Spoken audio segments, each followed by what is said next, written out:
আসসালামু আলাইকুম রহমতুল্লাহ। সুপ্রিয় শ্রোতা, কিছুদিন যাবৎ সোশ্যাল মিডিয়াতে একটা জিনিস ব্যাপক পরিমাণ ভাইরাল। ইন্ডিয়ার থালাপতি বিজয়, যার আসল নাম হচ্ছে জোসেফ বিজয় চন্দ্রশেখর, তাকে একটা ভিডিওতে দেখা যাচ্ছে সে কোরআন হাতে নিয়েছে এবং মুসলমানদের সাথে কাতারে দাঁড়িয়ে নামাজ পড়েছে এবং ইফতার করেছে।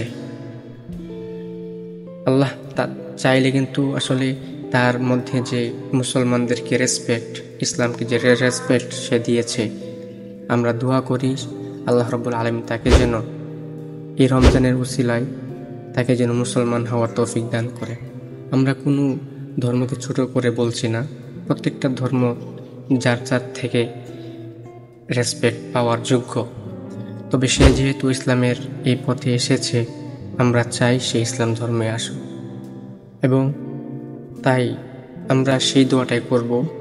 আসুন আমরা ভিডিওটা দেখি। লা ইলাহা ইল্লাল্লাহ মুহাম্মাদুর রাসূলুল্লাহ আল্লাহুম্মা সাল্লি আলা মুহাম্মাদিন ওয়া আলা আলি মুহাম্মাদিন ওয়া বারিক ওয়া সাল্লিম আলাইহি اللهم لك صمت وبك آمنت وعليك توكلت وعلى رزقك أفطرت فتقبل مني يا الله உனக்காகவே நோன்பு நோற்றோம், உன்னுடைய அருளாலேயே நோன்பை திறக்கின்றோம், எங்களுடைய நோன்பை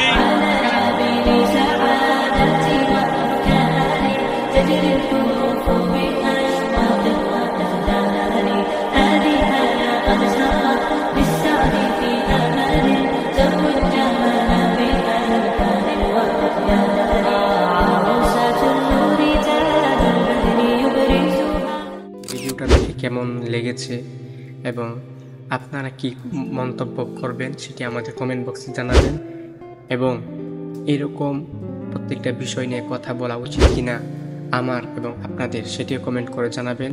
ভিডিওটা কেমন লেগেছে কমেন্ট করবেন এবং লাইক করতে ভুলবেন না এবং চ্যানেল থেকে দেখে থাকলে চ্যানেলটি সাবস্ক্রাইব করবেন, ফেসবুক পেজ থেকে দেখলে ফলো করতে ভুলবেন না। দেখা হবে নেক্সট ভিডিওতে। আসসালামু আলাইকুম রহমতুল্লাহ।